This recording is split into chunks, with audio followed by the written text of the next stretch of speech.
to know who the winner is. The only person who knows, the only people who know are Leslie Moonves, who's our boss, and two of his, you know, vice presidents. So do you believe everything you read? Absolutely. Yes. In fact, we don't think you know. Yeah, right. Bryant was saying that he knew. You know what? Mark's going to be stepping in, and Mark is going to be stepping in just a little bit. The other Mark. The other Mark. Mark Burnett. That's right. That's right. Hey, back in New York here, Bryant. Bob Vila will be here, too, out on the plaza. He's fixing up barbecues just in time for summer. And Gloria Gaynor singing. Go ahead. Show it again. Whoop. He doesn't know. He doesn't Just playing with you out there, Bryant. There you go, just playing with you. Let's show you what's going on around the country. You leave, Bryant, and you're missing 90-degree weather here. This feels just like July and August. If you're going to be 20 degrees above normal, it's nice to do it now as opposed to July and August. Storm's going to be heading in for Friday for the Northeast, awful in the middle of the country, dry and warm, and $1 million day tomorrow, or actually tonight in Los Angeles for the Survivor winner. Who's it going to be? That's a national forecast. Here's an early look at your weather. Mark, thanks. Good morning, everyone. I'm Tony Pan. We're off to a warm start already. If you're just now leaving, temperatures are in the upper 60s to around 70. It's officially 71 at Central Park already. We'll go for a high of 90 degrees this afternoon. That should set a new record high again. Of course, just like yesterday, to be cooler near the water, close to New Jersey, Connecticut, and Long Island, temperatures will stay in the low to mid 80s. So if you want relief from the heat, head towards the water. Mostly sunny skies all the way through this afternoon. 5-day forecast, chance for showers and thunderstorms late in the day on Friday. Then it looks like a dry weekend with temperatures in the upper 60s. Now, here's the man, Bryant, in Los Angeles. All right, Mark, thanks very much. Listen up for this. You'll like this. Tonight's Survivor finale is, of course, shrouded in secrecy, much more so than even the first Survivor series last year. The only man on the planet who fully knows how it all went down and how it all ends up, show's creator and executive producer, Mark Burnett. Mark, and we've been talking about the jury all morning. You changed the jury rules this time around. Well, I knew right after last year's finale, I was so paranoid about saying the word Richard Hatch for months. I wasn't going to go through that again, so I decided to do it live right then and there that night and realized I couldn't allow the jury to speak to each other about their vote. Otherwise, tonight, they would already know by conferring who won, and they don't know. And you've made sure that they haven't, in the time that has lapsed since they were out there, that they haven't been able to compare notes with each other. Absolutely. Last night, I was with the entire jury last night, and one-on-one with me, they all confirmed to me they've told nobody, and in fact, none of them want to know. They're looking forward to the live reveal. You and I were talking about this. I mean, the food and the lack of it became a bigger factor in this show than you thought it would be, didn't it? Yes. The Outback really was much harder than any of us thought. It was partly that transitional time between dry season and wet season where so much rain came, they couldn't even catch fish due to the sediment that became in that river. So it really became difficult. Then, of course, the weather got to the rice they had. Then, of course, Jeff took away the shelter in return for new rice. And then that terrible night where Tina had to swim out and get back the rice they just negotiated for. It was on and on and on. Is that your worst nightmare, that in the middle of one of these things, somebody just says, hey, I quit. Get me out of here. I quit. That is a nightmare, and it's all down to the casting, really. I have to choose adventure seekers. People who are not only interesting, dynamic people on camera, but who can actually make it. They're people who spend their vacations, maybe river rafting, jungle trekking, climbing mountains, who do this kind of stuff. Otherwise, no one could even make it 4 days. I was making the comment to you that it was surprising to me as I went through the backgrounds of all of these people, how many of them had lived and or worked overseas. Yes, it seems to be a common trait. They're all travelers in both seasons and are both adventure seekers. Both seasons, that's 32 people pretty much. I think there's 1 or 2 people who got through who maybe, you know, shouldn't really have been there in terms of their adventure-seeking background. But in the main, that's a primary thing I think about in casting. Yeah, I know these are all your children, and no parent likes to choose among their children. But South China Sea, Australia, which one has been more to your liking? Australia's been more to my liking. That land speaks volumes to me. And as far as the group of the people, the fact they knew the game, having watched the first season, allowed the game to be more how I'd envisage the game should be, in my vision of what I was thinking. And I think that this has been a little bit of a nicer Survivor, but no less dramatic. That's the important thing. You continually surprised at its impact and how popular it is? I think I'll always be surprised, you know, especially, Bryant, going up against Friends and ER and holding our own and maybe even beating them. Who would know a little reality show could do that? What do you mean, maybe? We'll see you tonight. Thank you. Mark, thanks. Thanks. Remember, the 2-hour Survivor finale kicks off tonight at 8 o'clock right here on CBS, and immediately following, I'll be hosting a 1-hour primetime Survivor reunion special. And then, Mark, we can have a drink or 2 or 3 or 8. There's a lot more to come. You're watching The Early Show on CBS.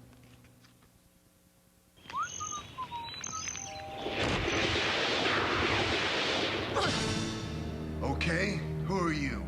The milkman? Do you have a sidekick? No. A nemesis? A what? A bad guy? I'm a people person. Have you been fighting crime long? I don't fight crime. What do you fight? Osteoporosis. A never-ending supply of milk. And chocolate milk. Want strong bones? Calcium may help prevent osteoporosis. Welcome to the Post Kitchens. 102, take 6. Here's our baby. Cluster Raisin Bran. We wanted to make something that tasted like cinnamon raisin bread. We take raisins. Lots of raisins. Sprinkle on lots of cinnamon. We oat bran. This is a beautiful flake, isn't it? Got the cinnamon baked right into every cluster. It smells good. Cluster Raisin Bran. Hungry? A tremendous flavor explosion. That's when I lost my hair. Like it? Post Cluster Raisin Bran, a breakfast bonanza. Heard any good investment advice? Janice has some. Never stop asking questions. Janice had a stake in a fiber optic company. A competitor showed up and the market started selling, but Janice started listening. Interviewed engineers and scientists. Was it a threat? The experts said no. Janice held its position and so did the company. Invest and forget? Not Janice. Get there. Janice Mutual Funds. My everyday fertilizers are made from organic and all-natural ingredients. Thank you. Thank you, Martha. Love the new annuals and perennials. And we have more than 100 varieties. Many grown especially for us. Beautiful roses. Our tools are guaranteed for 5 to 10 years. Hundreds of seeds for your vegetable patch. Beautiful baskets. Everything you need to create a storybook garden. Exclusively at Kmart. Will your child grow up to be a rocket scientist? All we know is kids who eat breakfast get better grades. And if it's not eggs, it's not breakfast. Oh, you gotta love it, the incredible edible egg. We have eggs. My Daisy. She's sensitive about her age and her skin. So every day I feed her new Science Diet Sensitive Skin with vitamin E and fatty acids to help avoid itchy skin. How do I know? I'm also her vet. New Science Diet Sensitive Skin. Per favore, devi portare la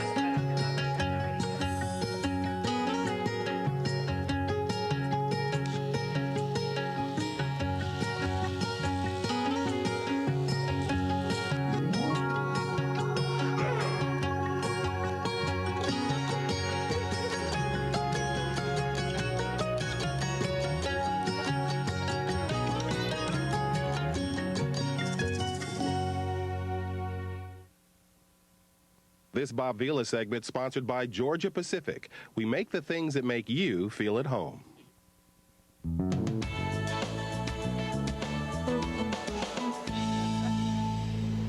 When it comes to spring cleaning, most people think about the inside of the house, but Bob Vila says it's important to get the outside of your home into shape too, from cleaning the deck to tuning up the grill for those barbecues. That's right. It's spring cleaning time, yeah. Yes, lots to do. That's right. And the first thing we want to talk about is your backyard deck. If you have a wooden deck, very often these are made out of pressure-treated lumber, and you think you never have to do anything to them, but after 2 or 3 years, they start to look a little bit worn and ugly.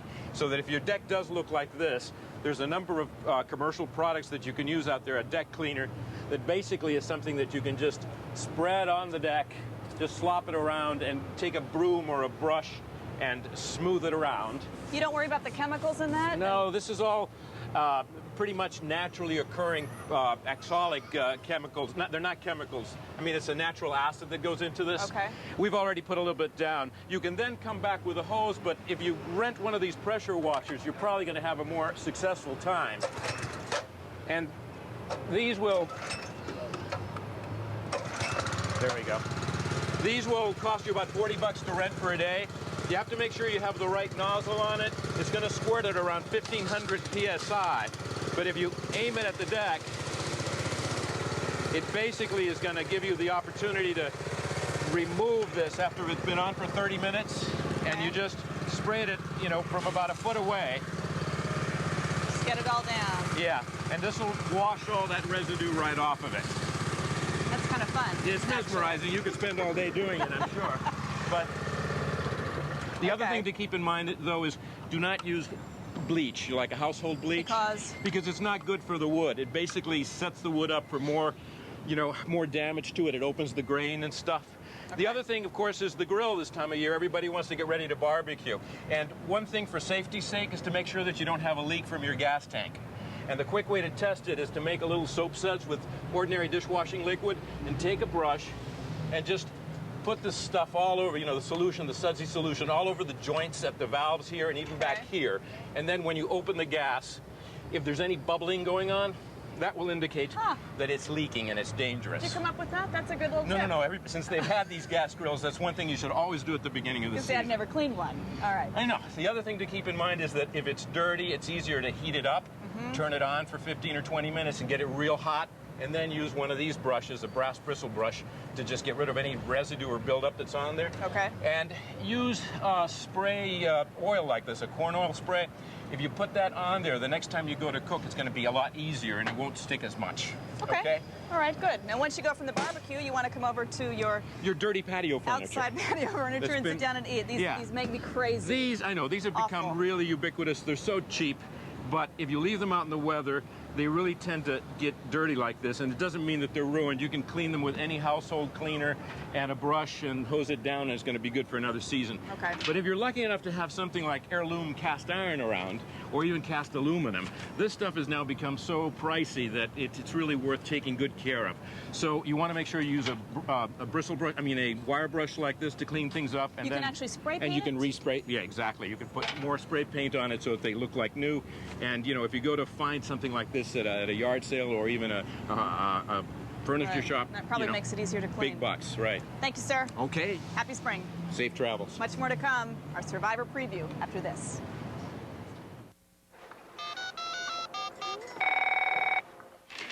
Hello?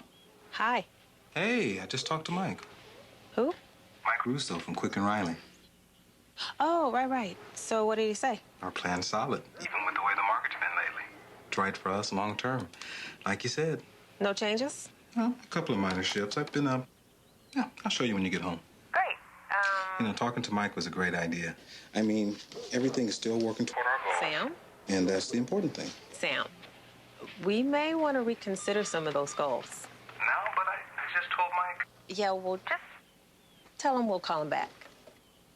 Gotta go. Bye. Open a Quick and Riley account with at least $2,000 and get Smart Money Magazine free for 2 years. Call 888-335-3738. That's 2 years of smart money and guidance from a personal financial consultant, especially when your goals change. Quick and Riley, a Fleet Boston financial company. Hello, New York! Are you ready to rock? I said, are you ready to rock? All right, bring it on! It's here and only from Verizon. The original soundtrack, all access, front row, backstage live. It's free for Verizon customers who sign up for our spring promotion package of calling services. It's Sting, Mary J. Blige, Sheryl Crow, B.B. King, Macy Gray, Moby, and more. All from the new IMAX film. To get your free CD, sign up for the spring promotion. It's all the stuff you need to communicate your way. Unlimited local calling, caller ID, call waiting, and lots more. Totally new and together for one low flat monthly rate. Plus, you can save on long distance. Sound good? Call 1-800-355-6912 now. But hurry, because once this offer ends on June 30th, there's no encore. Thank you. Good night. Verizon.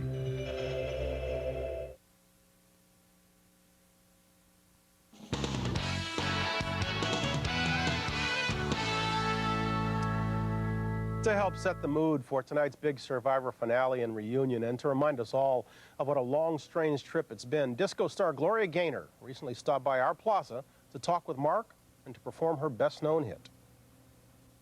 It has been over 2 decades since Gloria Gaynor's hit song, I Will Survive, topped the charts. Her disco-era anthem has certainly withstood the test of time. Ladies and gentlemen, let's say hello to Gloria Gaynor. Hi, Gloria. Hi. So good to see you. Thank you. It's great to be here. I want to point out, it was in 1980, the one and only disco Grammy they gave. Who'd they give it to? Moi. What was it like winning that? It was wonderful. Yeah. It was absolutely fantastic. I never expected it, and so it was an unexpected wonder. Now, I Will Survive is a staple. If you want to get up and shake your booty and you're going to a club, somebody's going to play that song. Gotta play it. They didn't want to put that song out originally. No, they didn't even want to hear it. Why? Well, because the B-side, or the A-side, as it originally was, a song called Substitute, was sort of the president's baby. The president of the record company wanted that song, and so Right. everybody else didn't want to buck the president. You know? So how did you turn it around and give him the go for the song Well, that he I didn't happen want to to buck? have